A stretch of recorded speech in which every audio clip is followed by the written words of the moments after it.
अब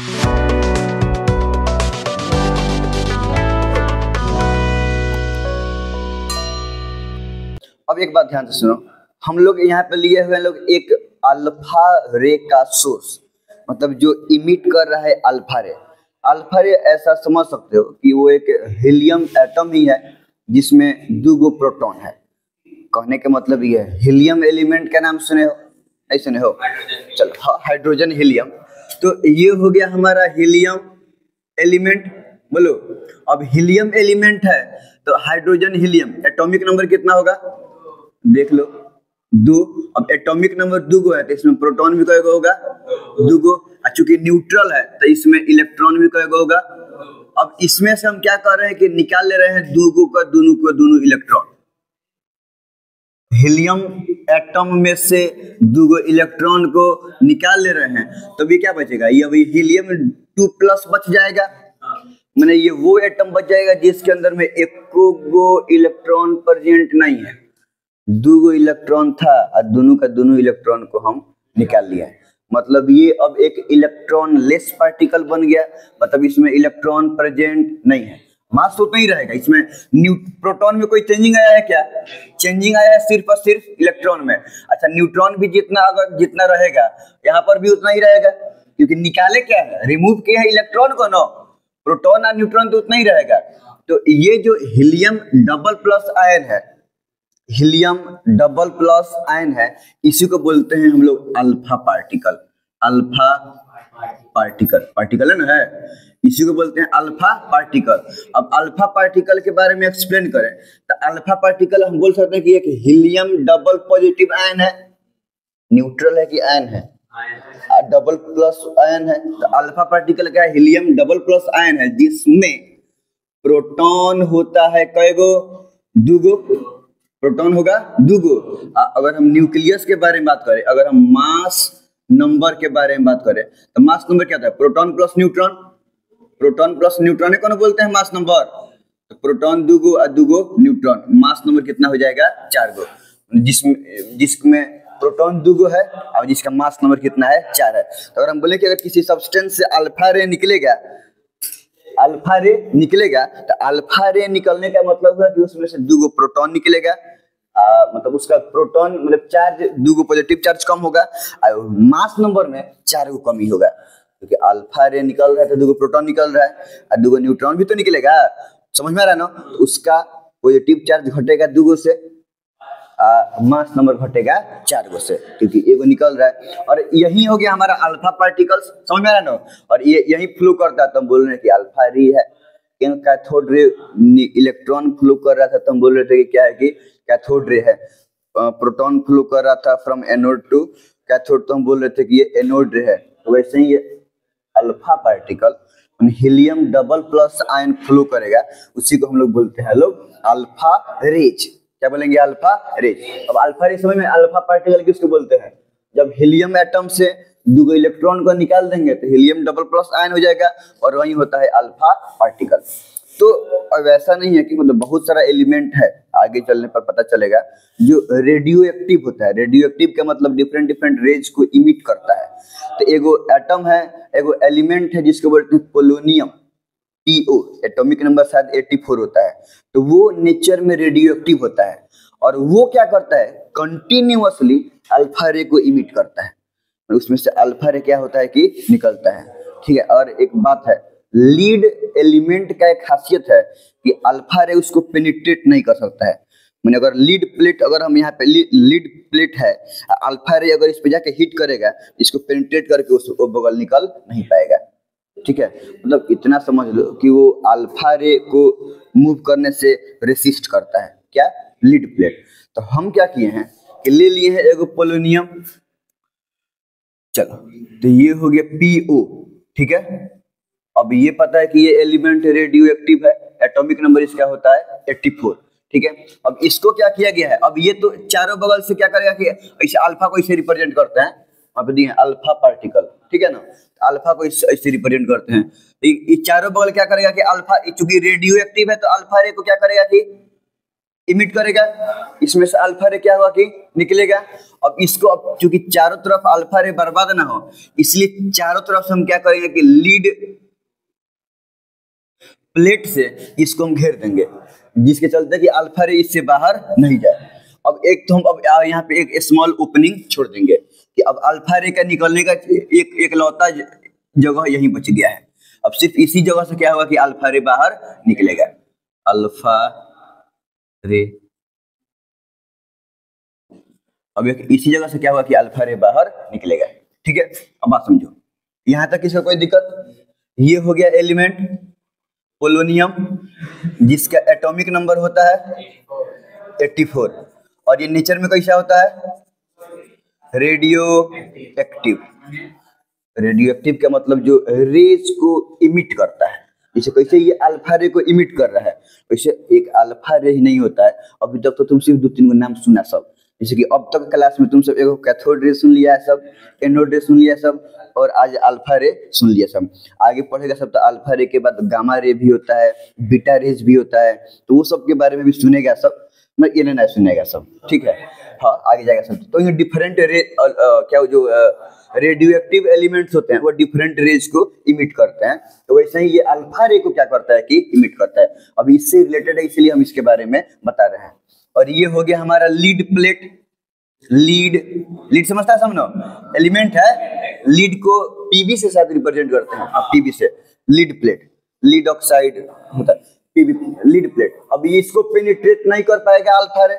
ठीक है, अब आप समझो, अब यही जो ये फोटो हमको दिखाई दे रहा है, ये हो गया सोर्स अल्फा रे का। हमको पता है कि इसके अंदर में अल्फा रे है और इधर से अल्फा रे निकल रहा है। इसको बंद करके इसको छेद कर रहे हैं यहाँ पे, यहाँ से अल्फा रे निकल जाएगा। तो ये जो एक पूरा सेटअप हम तैयार किए हैं, ये हम अंदर का भी बात बता दिए हैं। तो ये पूरा एक हमारा क्या हो गया, सोर्स किस चीज का? अल्फा रे का। नहीं हो गया, ये हो गया हमारा सोर्स ऑफ अल्फा रेज। यहाँ तो कोई दिक्कत नहीं है ना। चलो, अब इसके बाद अगर हम बात करें ध्यान से, अब इसके बाद एक बेरिलियम का सीट लिया गया। बेरिलियम नाम सुना है सब? Hydrogen, helium, lithium, beryllium. कितना नंबर पे आता है? Hydrogen, helium, lithium, beryllium, 4 number पे। तो अब यहां से क्या किया गया कि एगो बेरिलियम का सीट लिया गया। ध्यान से बात समझो। अब ये अल्फा रे आके क्या किया कि इस पर स्ट्राइक किया, अल्फा रे आके इस पे स्ट्राइक किया। तो जब देखा गया कि अल्फा रे आके बेरिलियम पे स्ट्राइक कर रहा है, तो ये बहुत ज्यादा काइनेटिक एनर्जी होगा। ठीक है, अब ये आके इस पे स्ट्राइक कर रहा है। अल्फा रे क्या है? इलेक्ट्रॉन तो है नहीं, इलेक्ट्रॉन मासलेस होता है, बहुत इसका मास कम होता है। ये खुद एक, अब क्या, अगर हम हीलियम का अगर पूरा का पूरा फोटो बनाए, ये हो गया न्यूक्लियस, और न्यूक्लियस में ये हो गया एगो इलेक्ट्रॉन, दूसरे में हो गया इलेक्ट्रॉन, एगो में 2 इलेक्ट्रॉन आ गया। अब ये भी इलेक्ट्रॉन निकल चुका है, ये भी इलेक्ट्रॉन निकल चुका है। तब सिर्फ और सिर्फ क्या, न्यूक्लियस ना बच गया, जिसके अंदर में प्रोटॉन है और न्यूट्रॉन है। यही है ना, प्रोटॉन है और न्यूट्रॉन है। तो अल्फा रे क्या है? न्यूक्लियस है। अब सबसे हेवी पार्ट न्यूक्लियस से होता है। कोई भी एटम का सब मास कॉन्सेंट्रेटेड होता है उसके न्यूक्लियस में। आगे अब इस सब चीज के बारे में हम लोग एविडेंस मिलवे करेगा, हम लोग पढ़ेंगे लोग डिफरेंट एक्सपेरिमेंट। तो अब ये जाके जब हिट करेगा किस पे? बेरिलियम के, ध्यान से, सीट पे, तो देखा गया, ध्यान से बात समझो, अब यहाँ पे होगा न्यूक्लियर रिएक्शन। मतलब न्यूक्लियस जाके उसके न्यूक्लियस पे बम्बार्ड करेगा।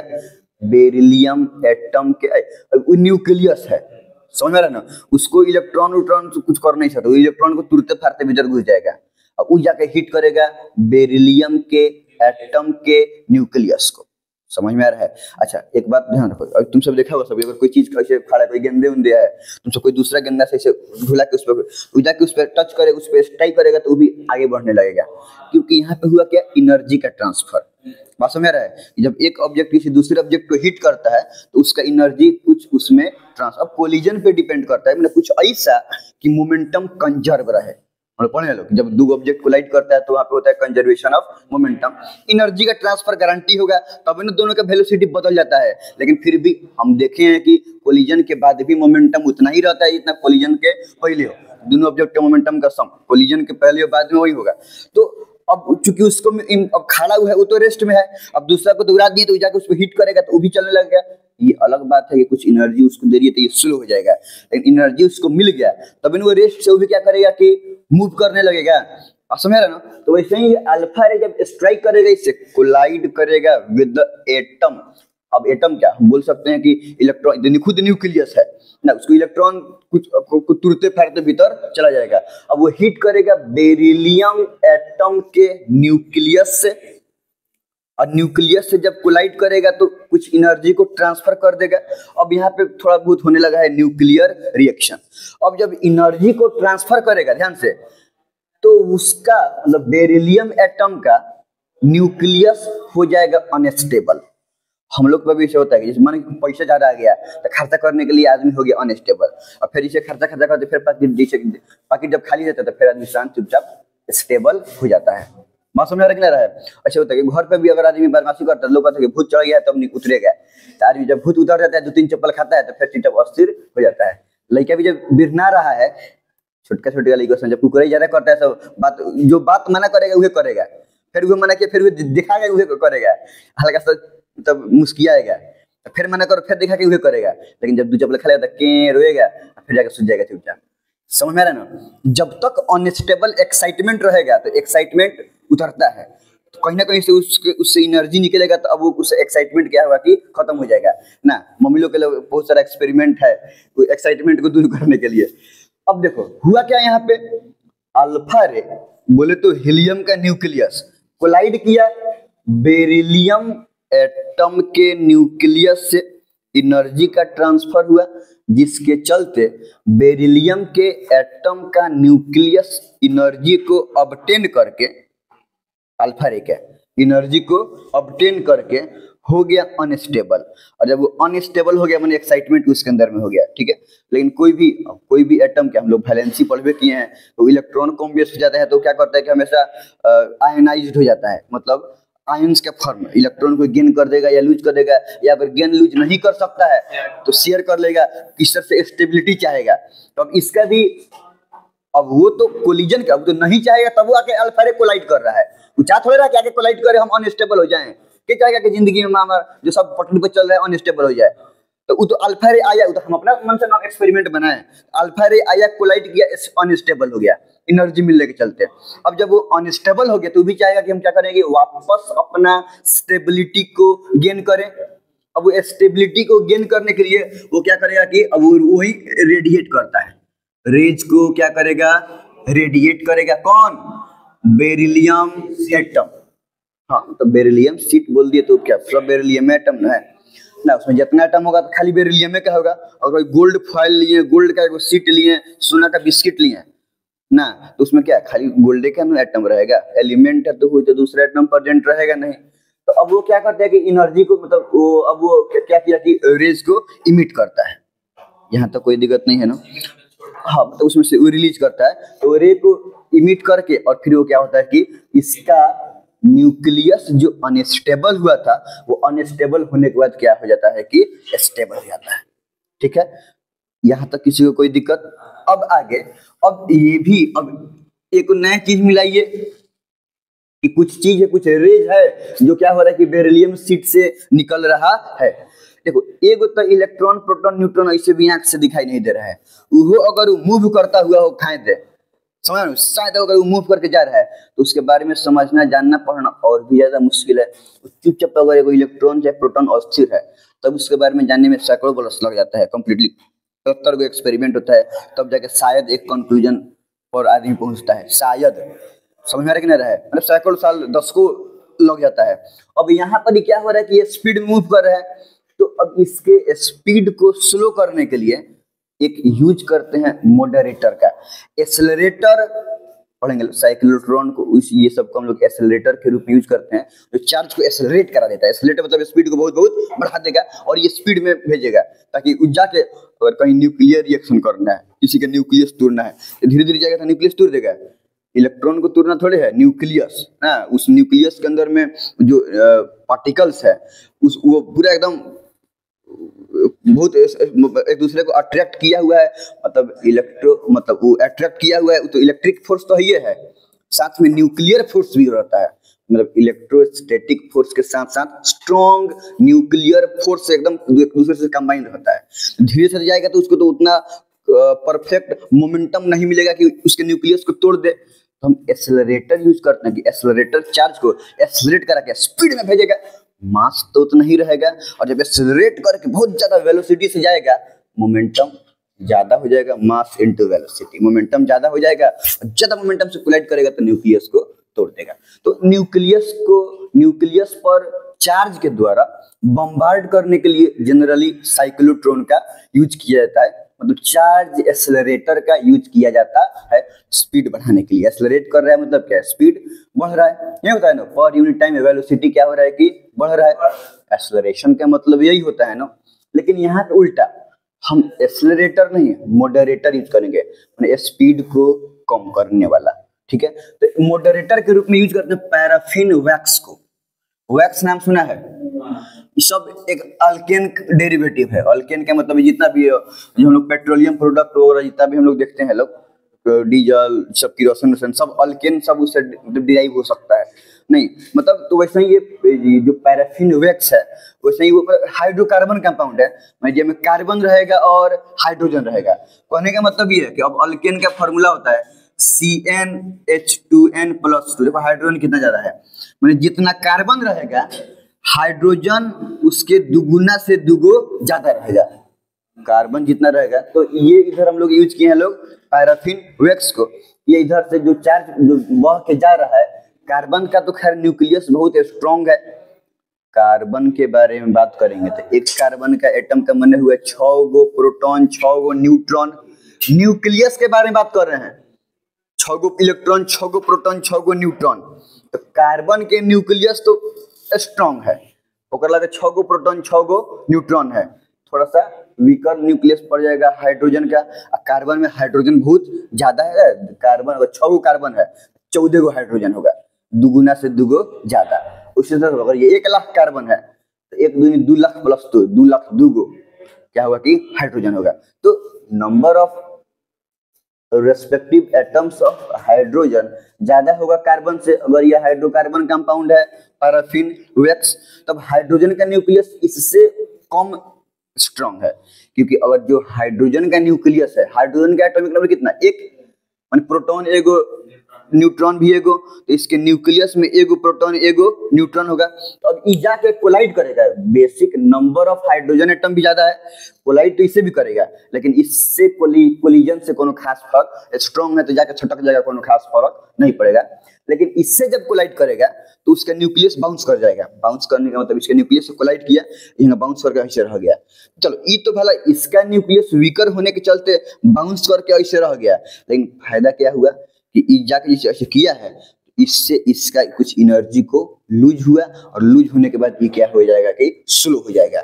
इस तरीका से जो भी पार्टिकल्स रेडिएट किया, इसको ये मॉडरेटर के रूप में, ये क्या है हमारा पैराफिन वैक्स, पैराफिन वैक्स ना, हाँ पैराफिन सब्सटेंस है पैराफिन वैक्स, और ये काम करेगा किसके जैसा, as a moderator.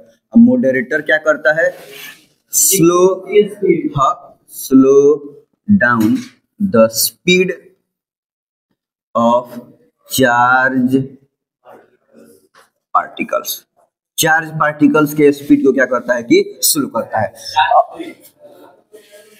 Speed of खाली पार्टिकल्स लिख देते हैं, तब ये बात सही है कि पार्टिकल नहीं है, तो अभी पार्टिकल लिखो, सही, ठीक है। चल हम सब एटॉमिक पार्टिकल्स लिख सकते हैं, लेकिन खैर अब ये जब इसके पास है थोड़ा स्पीड स्लो हो गया, अब ध्यान से बात समझो। अब उसके बाद का एक्सपेरिमेंट तुम लोगों को पता है।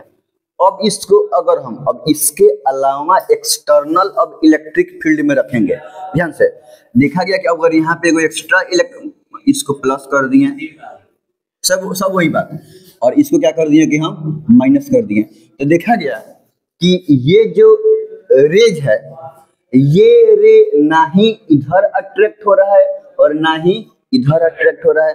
अगर ये रे का नेचर पॉजिटिव रहता तो ये उस निगेटिव प्लेट के तरफ अट्रैक्ट होता ना, अगर इसका रे निगेटिव रहता तो नीचे की तरफ अट्रैक्ट होता। तो यहाँ से तो एगो बात पता चला कि ये चार्ज्ड नहीं है, मतलब ये ना ही पॉजिटिवली चार्ज पार्टिकल्स है और ना ही निगेटिवली चार्ज पार्टिकल्स है। मतलब अभी चार्ज है, ना ही पॉजिटिवली चार्ज नेचर का है और ना ही निगेटिवली चार्ज नेचर का है। हो सकता है क्या, जैसे अगर इलेक्ट्रोमैग्नेटिक रे भी इधर रहता तो भी तो वो तो एनर्जी रे है, वो भी ना उन्हें डिफ्लेक्ट होगा और नहीं एनर्जी डिफ्लेक्ट होगा। मैग्नेट को भी रख के देखा गया तो मैग्नेट से भी कोई बिहेवियर शो नहीं हुआ। तो हमको पता है कि अगर चार्ज मूव करेगा तो मैग्नेट से इन्फ्लुएंस होता है, जिसके चलते वो चार्ज एने चाहे एने डिफ्लेक्ट करता है। लेकिन मैग्नेट पर भी इसका कोई असर नहीं पड़ा। इससे ये तो पता चल गया कि ये कोई भी चार्ज नेचर का नहीं है, ना ही पॉजिटिवली चार्ज है और ना ही निगेटिवली चार्ज है।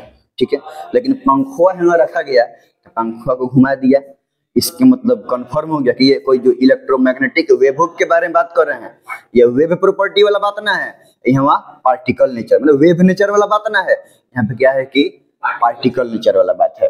तो यहाँ से अब हमको एक नया पार्टिकल मिला, समझ रहे हैं? पहले तो हम लोग को इलेक्ट्रॉन प्रोटॉन मिल चुका है, ये सबसे लेटेस्ट यही डिस्कवरी है। इलेक्ट्रॉन प्रोटॉन न्यूट्रॉन में सबसे लेट से सबसे बाद में किसका डिस्कवरी हुआ? न्यूट्रॉन का। तो ये सबसे लेटेस्ट डिस्कवरी है। तब तो यहाँ पे हमको एगो नया पार्टिकल्स मिला जो इलेक्ट्रिकली चार्ज में कुछ नहीं होता है, ना ही पॉजिटिवली चार्ज है, ना ही वो जीरो चार्ज है और पार्टिकल नेचर शो कर रहा है। तो अब यहाँ से पता चला, मतलब यहीं से निकला था बेरिलियम एटम से, मतलब यहाँ से अब ये इसी के अंदर में था, मतलब किसी भी एटम के अंदर इलेक्ट्रॉन प्रोटॉन के अलावा एक और कुछ चीज होता है जो है पार्टिकल है। पंखा चल रहा है जो है पार्टिकल है, लेकिन पॉजिटिव या नेगेटिव की ओर अट्रैक्ट नहीं हो रहा है या डिफ्लेक्ट नहीं हो रहा है मैग्नेट से, मतलब उस पर कोई भी चार्ज का नेचर नहीं है। तो इसी को बोला गया कि क्या है कि बाद में न्यूट्रॉन है। तो इस तरह से न्यूट्रॉन का क्या हुआ कि डिस्कवर हुआ।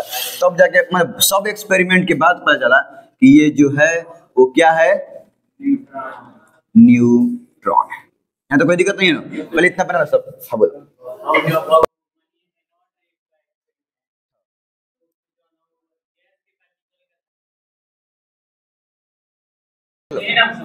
हम लोग देख रहे थे लोग डिस्कवरी ऑफ न्यूट्रॉन के बारे में, जहां पे किया क्या गया है कि अल्फा रेज से बेरिलियम शीट के ऊपर बम्बार्ड किया गया है। अल्फा रे बता दी है कि हीलियम एटम से दो इलेक्ट्रॉन को निकाल दो तो हीलियम डबल प्लस आयन को ही बोलते हैं अल्फा पार्टिकल ना, तो ये सब यहाँ से अल्फा पार्टिकल ना है। और ये देखना कि एक पोलोनियम एटम है जो रेडियो एक्टिव होता है, तो अल्फा रे को रेडिएट करेगा। अब चारों तरफ से हम लीड शीट से इसको कवर कर दिए ताकि वो बाहर लीड शीट को पेनिट्रेट नहीं कर सकता है, कभी बताएंगे क्यों। अब ये इधर से थोड़ा सा स्पेस छोड़ दिए जहां से वो अल्फा रे निकल रहा है। अब ई जाके बम्बार्ड हुआ बेरिलियम शीट पर। अब ये अल्फा रे जब कोलाइड हुआ, क्योंकि अल्फा रहता है न्यूक्लियस, अल्फा रे इलेक्ट्रॉन निकल गया, हीलियम न्यूक्लियस है।